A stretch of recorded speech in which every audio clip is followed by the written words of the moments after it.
Hello everyone and welcome to my The Bold Fans channel. I hope everyone is having a wonderful day. Before we begin, please hit the subscribe button and give this video a thumbs up.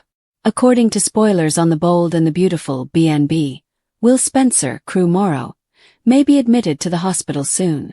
The show has begun dropping hints about Will's motorcycle, so the writers may be foreshadowing a disastrous crash that will change everything. In the August 4th episode, Katie Logan Spencer, Heather Tom, cautioned Will against riding his motorcycle to work. BNB fans also heard Katie moaning about how much she hates the bike, which seemed like a big hint of disaster. Another potential clue occurred later when Eric Forrester, John McCook, yelled at Electra Forrester, Linnea Grace, about Will being a motorcycle-riding hothead. It seems like the motorcycle clues are stacking up at this point, so Will's probably going to crash his bike. Of course, that might leave Electra scared that she will lose Will if he is hospitalized and fighting for his life. It's easy to see Electra making a heartfelt promise to Will at his bedside that they can be together if he just wakes up. However, things may not be so straightforward depending on what plot BNB has planned for Will next. Perhaps May have a revelation about wanting Melissa Dillon, Sydney Bullock, instead, or he may experience some memory loss over his love affair with Electra. However, this potential motorbike accident could be just what Will needs to secure the reunion he desires with Electra. Will may have a difficult recovery, but he may eventually be able to reunite with Electra and find the happiness he seeks. Whatever happens to Will, his next chapter may begin with a motorcycle crash. Electra and Dylan may dispute over who belongs in the waiting area if this potential medical emergency occurs. Do you think Katie and Eric's motorcycling hints could mean bad news for Will? Is Will on the edge of a big spin-out on his bike, resulting in severe injuries? According to The Bold and the Beautiful spoilers, Will's road ahead could be bumpy in more ways than one, so stay tuned. The Bold and the Beautiful has long thrived on skillfully sown seeds of calamity, those subtle lines of dialogue and offhand remarks that eventually blossom into full-fledged crises. Right now, the writers appear to be doing just that with Will Spencer. In the August 4th episode, Katie Logan Spencer halted as her son walked out the door, urging him to be cautious riding his motorcycle. Moments later, she murmured under her breath about how much she despises that bike. Later that day, Eric Forrester, still nursing the pain and humiliation from Will's unintentional punch at Bikini Bar, described the young man to Electra as a motorcycle-riding hothead. Two separate personalities, two different tones, one common source of concern.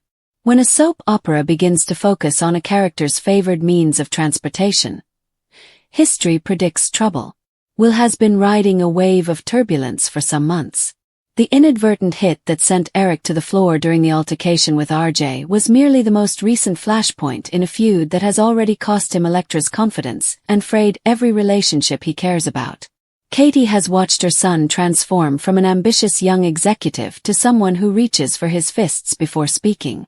Eric has witnessed the same young guy endanger the stability of Forrester Creations and the safety of his granddaughter. It is not inappropriate for either of them to worry. The motorcycle merely provides that fear a tangible, dangerous form. Soap operas enjoy vehicular disasters because they provide immediate stakes without requiring complex conspiracy. A quick swerve, a spot of grease, or a moment of distraction might cause the story to change dramatically overnight. Will's bike has become an integral part of his personality, representing his restless energy, craving for speed, and inability to sit still while the people around him make decisions about his future. That same restlessness is now seen as a liability. Katie's admonition had the weight of mother dread. Eric's criticism had the weight of a patriarch who has already determined Will is reckless. Together, they constitute the traditional foreboding double tap. The anxious relative and the aggressive elder, both focused on the same threat. If the crash occurs, the hospital waiting area will immediately become a new war. Electra has spent weeks attempting to distance herself from Will's orbit, claiming that family loyalty and the damage done render any future unthinkable. A life-threatening injury has the ability to rewrite those calculations. Viewers can already image her standing at Will's bedside, bartering with whatever higher power she believes in, vowing that if he opens his eyes, she will put the rivalry to rest. That type of emotional reset is ideal for daytime writers. It helps the pair to recapture their energy without having to resolve all previous arguments. However, Melissa Dillon's presence complicates matters. Dillon has been Will's unlikely confidant in the wake of the Eric event, the only person prepared to listen without lecturing. Her personal past is intertwined with the Spencers in ways that have yet to be completely explored. If Will is brought into emergency surgery, Dillon's claim to a seat in the waiting area will be contested. Elektra and Dillon surrounding the same hospital bed would provide the program with a ready-made triangle of grief, remorse, and unresolved attraction. The writers would not even need to create new conflict. Existing conflicts would do the job for them. There's also the question of what kind of injury the show will choose. A simple broken leg would keep Will off his bike and in a wheelchair for a few weeks, forcing him to reflect. Something more serious, such as a brain injury, temporary paralysis, or memory disturbance, allows for more in-depth narration. Daytime has a long history of amnesia tales that allow characters to reset their relationships. Imagine Will waking up with only a vague memory of the feud, Elektra's rejection, and the punch that knocked Eric to the ground. Suddenly, the man who has been characterized as a hothead becomes a blank slate for both families to try to rewrite. Katie would battle to defend the son she knows. Eric might see a chance to persuade the young man while his guard is down. Elektra would have the confusing sensation of being loved by a version of Will who doesn't remember why she left. Even without amnesia, a lengthy recovery would require Will to confront the escalating pattern that has characterized his previous months. The motorbike incident could be the exterior jolt that triggers inside change.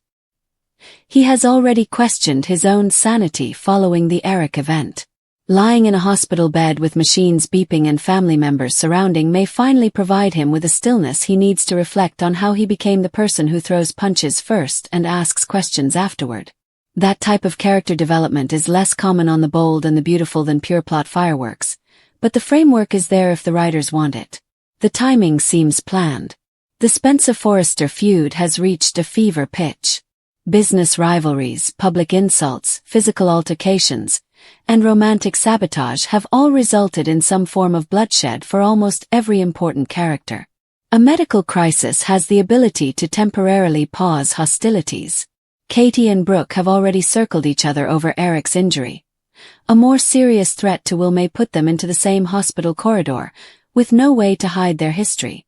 Bill Spencer would almost likely emerge, protective and furious, ready to blame everyone except himself. The spectacle of two families forced to share space while one of them fights for his life is the type of pressure cooker drama that the show excels at. There's also the practical aspect of Crew Morrow's screen time. A major accident plot would keep the young actor front and center for weeks of intense scenes including agony, vulnerability, confrontation, and possibly romance. That's valuable real estate in a cast that is constantly juggling multiple plots. The motorcycle itself has received just enough visual and verbal care to feel natural rather than artificial. Katie's whispered protest and Eric's pointed description do not scream, upcoming stunt sequence. They sound like daily parental and generational conflict that would later be exposed as prophecy. Of course, the crash is only speculation. The show could simply be establishing Will's bike as a character quirk that will never pay off in blood. Soap writers are equally adept at planting red herrings as explosives. However, the frequency with which recent references have been made, particularly in light of the physical violence at Bikini Bar, makes coincidence less credible. When two characters who rarely agree on anything focus on the same danger, the spectator is encouraged to pay attention. If the accident occurs, the consequences will almost probably alter the fundamental romance. Elektra has made it clear that she cannot continue with Will while the families are at war and his rage is uncontrolled. A near-death experience has the effect of making such ideas seem secondary. The classic bedside confession, the tearful vow, the promise of a new beginning. These are techniques that the show has previously utilized and will continue to use. The length of the triangle will be determined by whether Dillon is included or excluded from that new beginning. In any case, Will's motorcycle could be the vehicle that ultimately brings all of his unresolved feelings to light. Katie's fear is easily understood. She has already watched her son transform into someone she scarcely recognizes. The notion of him careening down a Los Angeles street on a machine she despises is the type of unique terror that moms experience. Eric's contempt is equally understandable. He's spent decades watching younger men question the order he established. Will is only the latest and most personal threat. Their shared attention to the bike is the narrative equivalent of a flashing caution light. Will Spencer's journey ahead already appeared difficult. The presence of a possible high-speed crash only serves to literalize the metaphor. Whether the authors carry through or merely enjoy the tension of the danger, the recent episodes have made one thing clear. Motorcycles are no longer just for transportation. On the bold and the beautiful, loaded symbols rarely remain symbolic for long. Fans who have been keeping track of every sideways glance and mumbled caution now have reason to hold their breath whenever Will swings a leg over the seat. The clues are there. The only question remaining is how forcefully they will collide. The Spencers and Forresters feud had been festering for weeks, fueled by bitterness and ancient grievances that refused to die down. Will Spencer stood in the center of it, young, reckless, and still reeling from the consequences of that horrible night at Bikini Bar. The unintentional blow that knocked Eric Forrester to the ground reverberated through both families like a gunshot in a quiet room. Electra walked away. The Forresters had closed ranks. Katie Logan Spencer looked at her son with a silent dread that only a mother who had almost died giving him life could understand. It started with a motorcycle. Will had purchased the bike months before, a sleek black machine that shouted with freedom every time he cranked the throttle. For a young guy caught between his father's empire and the weight of family expectations, it was the only true way out. He rode it along the Pacific Coast Highway when his confrontations with RJ became too heated, Electra's quiet became too heavy, and the look in his mother's eyes made him feel as if he was failing at everything that mattered. The wind in his face, the engine vibrating through his bones, it was the closest he could get to serenity. Katie despised it from the first day. She stood in the driveway of the beach home one morning in early August, arms crossed, watching him put on his helmet. The sun was already rising, and the ocean glistened behind them. Will had checked his mirrors, adjusted them again, and slung his leg over the seat with the nonchalant confidence of someone who believed nothing bad could happen to him on two wheels. "Be careful on that thing," Katie cautioned, her voice tighter than she wanted. "I mean it, Will. The roads out here can be unpredictable," he said, grinning at her with that attractive half-smile Bill tended to wear when he was about to do something risky. "I have been riding for months, Mom." "I'm fine," Katie replied without smiling. Despite the fact that no one else was around, she took a step closer and spoke quietly. "I despise that bike. I detest how it sounds. I despise the way you look when you depart on it, like you're fleeing from something." Will had agreed to take things slowly today. He always made promises. Then he started the engine and drove away, leaving Katie standing alone with the smell of exhaust and the familiar knot of fear in her chest. She said under her breath as she returned her gaze to the home, words she had no idea carried weight. "That motorcycle is going to kill him one of these days." Across town, at the Forrester mansion, Eric Forrester was having a different conversation about the same young man. Electra sat across from him in the living room, still raw from the split and trying to convince herself that walking away from Will was the correct decision. Eric's black eye had faded to a sickly yellow-green, but the memory of the punch was still clear. He was just trying to break up a fight and he ended up on the floor as a result. Since then, the family has formed a protective circle around him. Ridge and Brooke viewed Will as a walking threat. RJ made no secret of his contempt. Despite his words of forgiveness and family, Eric found himself hardening against the Spencer youngster in unexpected ways. "He's a motorcycle-riding hothead," Eric added that afternoon, his words cutting. Electra flinched slightly, but he continued on. "You witnessed what happened at the bar. His fury isn't going away. Men like this do not change overnight." Electra stared down at her hands. "He didn't mean to hit you." Intent doesn't erase the bruise, Eric said. And it does not obliterate the pattern. First RJ, then me. What happens next? He tears up on his bike whenever things become tough. The comment lingered in the air for longer than either of them expected. Electra later convinced herself that it was merely an old man's bitterness talking. However, the vision of Will on the motorcycle remained in her thoughts and refused to go. Over the next few days, the signs continued to arrive, minor and seemingly disconnected, as soap opera foreshadowing always does, until they no longer felt small at all. Katie mentioned the bike more than once. When Will returned home late one night with his helmet under his arm and a restless energy in his eyes, she wondered whether he'd been riding the coastline curves again. When he admitted it, she reminded him that fog comes in without warning this time of year. When he dismissed her concerns, she remained in the kitchen long after he had gone upstairs, staring at the empty driveway and fearing the worst. Bill observed a shift in her. He'd seen Katie worry for Will before, during the Luna nightmare and other custody battles, but this was different. This was calmer and more specific. He discovered her one evening going through local traffic data on her phone, and when he inquired what she was searching for, she simply said, "Nothing. Just checking the roads," Eric said, returning to the same theme in chats with Ridge and Donna.